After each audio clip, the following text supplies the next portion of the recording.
I'm Katsura Hashino, the director of Metaphor ReFantazio. You may know some of my previous work including Shin Megami Tensei 3 and Persona 3, 4, and 5. At Summer Game Fest held in Los Angeles, California, we announced there are 14 archetype lineages, which amount to more than 40 archetypes. Understanding the various archetypes is crucial to mastering this title's battle system. In this edition of the ATLUS exclusive to Metaphor ReFantazio Showcase, we will dive deeper into the different types of archetypes and how to use them. For those who haven't watched, in our previous showcase, we introduced the overall game flow. We will continue to reveal new content on Metaphor ReFantazio on our ATLUS YouTube channel, so please be sure to subscribe. Let's get started.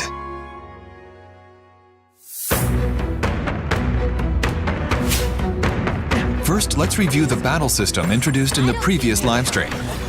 Metaphor features a turn-based and action-oriented battle system where enemies of lower rank are defeated through real-time action, allowing you to proceed at a quick pace.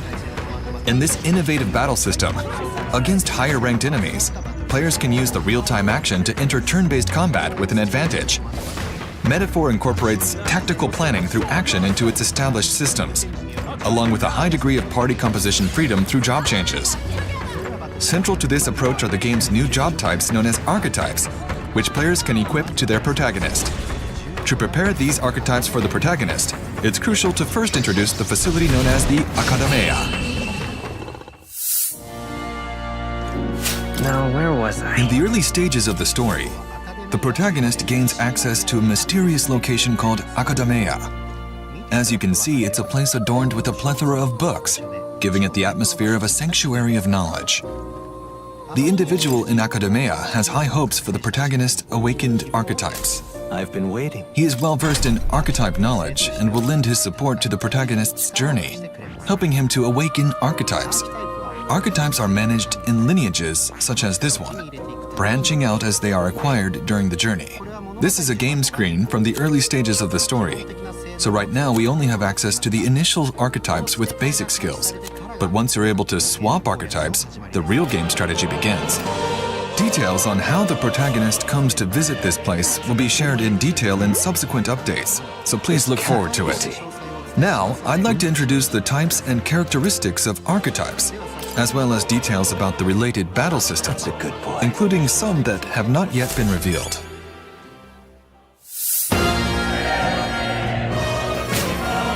In the last live stream, we introduced the different types of archetypes, including some of the foundational ones. The versatile Seeker, who is a well-rounded archetype. The Mage, who can exploit the enemy's weak points with powerful magic. The Thief, skilled in abilities like robbery. The Brawler, who excels in physical attacks using their fists. In terms of other initial archetypes, we have the Warrior, who excels in sword attacks. The Knight, with outstanding defensive skills. The Healer, who specializes in recovery. The Commander, with skills related to formation and support. The Gunner, who can shoot from a distance. The Merchant, who can use money-related attacks. And the Faker, with tricky moves. As the game progresses, players can unlock evolved archetypes such as the Masked Dancer, whose skills and resistances can be freely changed with equipment. The Summoner, who is perceived as a highlight in job change games with its power to summon monsters. And the Berserker, who has tremendous destructive power.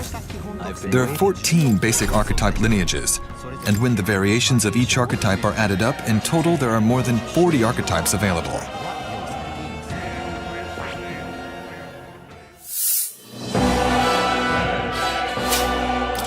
Each archetype gains experience through battle and learns various skills. There's a wide variety of skills with different attributes and ranges, such as buffs, recovery, and passive skills to improve abilities.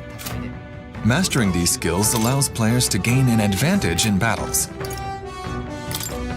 Furthermore, as archetypes evolve through growth, players can advance to higher-tier archetypes.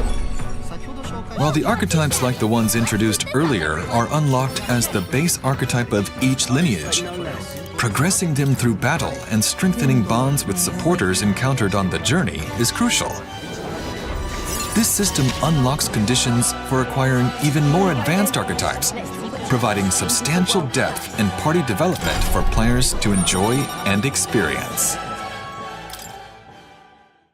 For example, the Seeker, which first awakens for the protagonist, is a lineage in the Seeker category. And by deepening the bond with the supporter who controls this lineage, the character can evolve into the Magic Seeker, who wields powerful wind magic, as well as reinforcement support and passives, and then onto Soul Hacker, who has powerful magic such as additional MP recovery effects and penetration resistance. The Gunner, who can shoot from a distance, is a heroic figure in the ranged category, and can evolve into Sniper, who is good at all target attacks, and then onto Dragoon, who can trigger attacks with various magical attributes by deepening the bond with the supporter who controls this lineage. Each archetype variation is uniquely crafted with dedicated artwork, and the appearance of each character changes based on the equipped archetype. So I think you will enjoy the work very much. This title was created with the cooperation of guest creators, including Koda Kazuma for the background concept art and Ikuto Yamashita for the Gauntlet Runner design.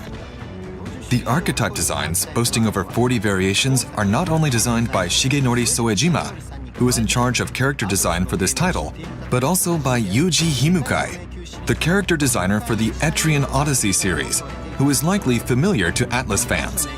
The Etrian Odyssey series is a dungeon-crawling RPG based on creating characters from a large number of jobs and organizing them into parties. And the fact that we have incorporated the ideas of the creator who has consistently been in charge of the design of the series is not only impressive, but also an appropriate element for the 35th anniversary title of the ATLUS brand. So please look forward to it as well. In the last livestream, we explained the archetype system that allows you to transform at any time during a battle and activate their skills after entering a turn-based battle with the squad button. Today I would like to introduce the archetype battle system in more detail. Against higher-ranked foes, players can stun enemies with fast action before engaging in advantageous squad turn-based battles. However, if attacked by enemies first, the turn-based battle will begin with a disadvantage. Players who prefer certainty in their attacks or struggle with action sequences should not try to take on the enemies through fast battle, but rather use the squad button to engage in turn-based combat. Depending on the situation, players are encouraged to adapt between high-risk, high-reward combat and low-risk, low-reward strategies. The squad battle is a turn-based battle system adopted from Shin Megami Tensei 3. In this system, the number of actions per turn is determined by the number of party members, and the number of actions increases if the enemy's weak points are exploited. So, strategize your next move wisely. You can eliminate enemies unilaterally without giving them a turn. However, this system is a double-edged sword, since this also applies for the opponent. If enemy attacks exploit your party's weaknesses, then your party's turn may not come for a while, leading to challenging battles. Metaphor is an evolution of our command battle system that has been cultivated over the years, and its innovative archetype system is unique to this title. I think we're in the clear. In command battles, players can change the party formation, front and back, and each archetype has its optimal position of strength. For example, the mage can cast magic from the back row to compensate for its weak point, low defense, to some extent, maintaining its attack power. The knight can withhold its attacks and attract enemy attacks from the back row, and therefore induce enemy attacks with minimal damage. Only a flesh wound. The gunner, who can use shooting, is an archetype that specializes in long-range attacks from the back row. The commander can change the formation of all members with its skills, allowing each player to freely create their own strategy. I shall fight as the noble I am. There is a special technique called synthesis that differs from normal skills. Synthesis, which means integration in psychological terms, is a system that allows archetypes to combine with other party members' archetypes. It can activate a special technique that is not available otherwise. To perform this skill, it consumes more than a normal action, as it consumes an additional action from your ally's turn as well. This technique is more powerful for that reason. For example, while a mage and healer can only target a single enemy with their attack, With the use of synthesis, the target can be changed to all enemies. The Seeker's main attack is wind magic. But by using synthesis, the Seeker can use attacks with attributes that are normally unavailable to it, such as light or strike. In addition, warriors are good at physical attacks. But if many of the same archetype are placed in a party, the attack characteristics will naturally be skewed. However, the special synthesis attack that can be unleashed by 3 warriors can do a surprising amount of damage even in the early stages of the game. This system is an important element of the strategy, and if used properly, it can eliminate the enemies all at once. The activation conditions change depending on the combination of the party, so it is a fun element to try out different configurations and discover new synthesis combinations. Moreover, the development team has worked hard to ensure that the diverse range of archetypes remains engaging even in the later stages, allowing players to enjoy different compositions. We aimed for a balance to avoid a situation where players' party compositions become similar as the game progresses, or where only certain archetypes are used. When players change from one archetype to another, they can inherit the skills they have already mastered to the new archetype. I have a few skills. The command battle system not only includes action count strategies, but also formation tactics, special moves called synthesis, and a skill inheritance system, providing numerous ways to creatively configure archetype strategies in the party. While the party consists of 4 members initially, it can expand to 7 as the story progresses. All members can equip any of the 40+ archetypes, so we hope players enjoy developing their unique strategies. I'll use what I must. Rancor! Now that we have explained how to use archetypes in command battles, let's discuss how archetypes' abilities come into play in other ways.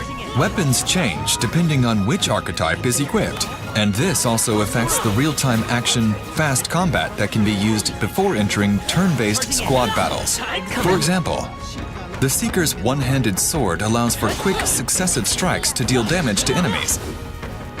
Let's change the archetype of the protagonist to the unlocked warrior. You can change the archetype of your party members as well from each tree, but the fast action is a move specific for the protagonist, so we want you to try out not only the command battles, but also the strategic action. In the case of the warrior's great sword, its large swing delivers powerful blows, and while swinging it, the user is not susceptible to preemptive strikes from enemies.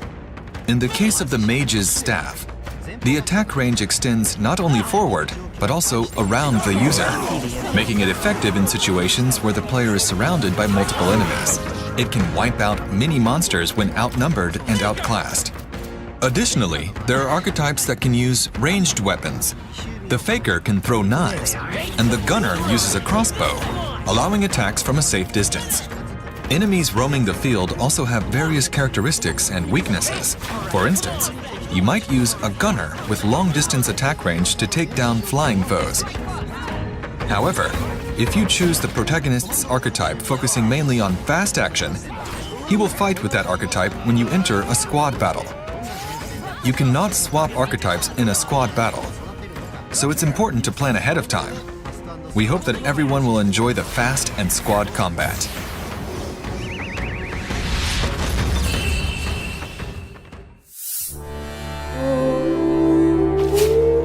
Let me also talk about the dungeons. There are various enemies in the dungeons. Many familiar creatures from fantasy worlds are recreated in a modern design. Some enemies that ambush you, some that hide underground, and some that appear in a group. There are no dungeons that require a specific type of archetype party, so please enjoy trying out various party strategies of your choice. Although, there are tough enemies and bosses that force you into battles. When this happens, the type of party you bring will affect the battle. Draw steel. We are spotted. Monsters called humans are especially tricky to face, so beware. We think you will enjoy planning strategies for the battles ahead. Moreover, the degree of freedom in party formation, and the fact that the difficulty level varies depending on which quest you conquer first can affect the perceived difficulty of battles. And a slight error in judgment can be fatal in this battle.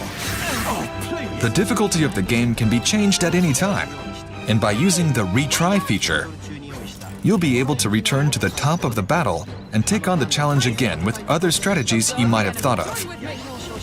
So please rest assured that this game is made in a way that ensures all players can confidently take on the challenges. Additionally, a network feature allows players to view the party compositions used by other players who've cleared the same dungeon, available to view at any time. With the press of a button, you can instantly switch to those compositions, making it easier to adapt and strategize.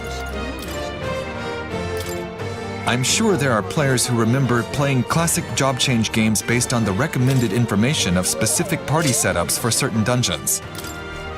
This network feature is like a modern version of that kind of playstyle. Above all, we wanted players to be able to see firsthand how other players are progressing in the dungeon they are currently conquering, using their own party composition and ingenuity, even though it is a loosely connected aspect. Well done.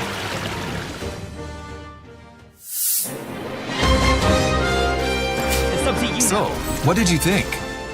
In this video, we have introduced the various types and uses of archetypes. We hope that even those who are unfamiliar with past ATLUS titles will be able to easily enjoy this fantasy RPG based on its unique job system, which is a staple in fantasy RPGs. We've added various unique features into Metaphor, from the system and volume to its visuals, and we hope that you will enjoy this fantasy RPG. You think yourself equal? Metaphor is launching on October 11th, 2024, and is open for pre-orders. Starting today, you can also pre-order the digital version. If you are interested in Metaphor, please be sure to pre-order or add to your wish list. Those who pre-order will receive pre-order bonuses, including the Archetype EXP chest set and an Adventurer's Journey pack. Both in-game item sets are useful for battles and party development. They are great value DLCs that you can get just for pre-ordering, so please consider them. Metaphor will be available in both standard and special editions for physical and digital formats. The development team has come together to create a collector's edition that allows everyone to celebrate ATLUS's 35th anniversary. The outer box is designed by Mr. Soejima, and the art book is truly gorgeous, including art from various guest artists. We hope you will have a copy on hand to enjoy. In the digital 35th anniversary history book, you will find a timeline of past titles, introductions to major titles, and a conversation with a very special guest talking about what makes RPGs so much fun to play. Additionally, this edition is filled with congratulatory comments from various creators in the industry. The digital soundtrack includes an all-time best album that looks back on the brand's 35th anniversary. It is a fascinating musical journey that gives both old and new fans a sense of the history of ATLUS's sound. In addition, we have included a cloth world map of the United Kingdom of Uchronia, a set of pins representing the Homo Tenta monsters, a steelbook with dedicated key art, a 2-disc Metaphor ReFantazio soundtrack composed by Shoji Meguro, a digital costume and battle background music set, and a sticker sheet of national flags, archetype designs, and more. This is a limited edition, so if you would like to take advantage of this opportunity, please consider pre-ordering while supplies last. Thank you for your continued support and excitement for Metaphor ReFantazio. We hope you will enjoy these special items and look forward to seeing you in the next showcase. We are happy to hear that so many people were interested in the battle system in the last livestream. So finally, next time, we would like to introduce not only the gameplay, but also the world setting, characters, and story that we have been elaborating in our first attempt at a fantasy RPG. This is a work full of twists and turns, so please stay tuned for the next exclusive. Metaphor is planned to be released on October 11th. Be sure to pre-order and add to your wish list. Thank you very much for your time today. It is said that we all have inherited heroic virtues deep within us. The reality is, we oppress, we fight.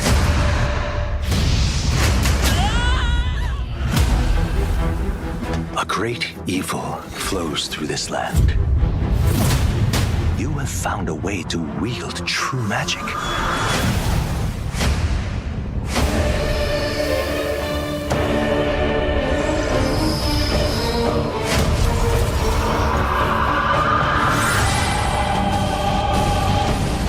Many more protectors and followers will gather to your side. Remind people that the same powers lie dormant within them. On guard! You must acquire more archetypes and bring them together. How's this? Scour! No holding back! Now you've acquired a most interesting power, an archetype whose existence was only theoretical. You wield power now. Yeah!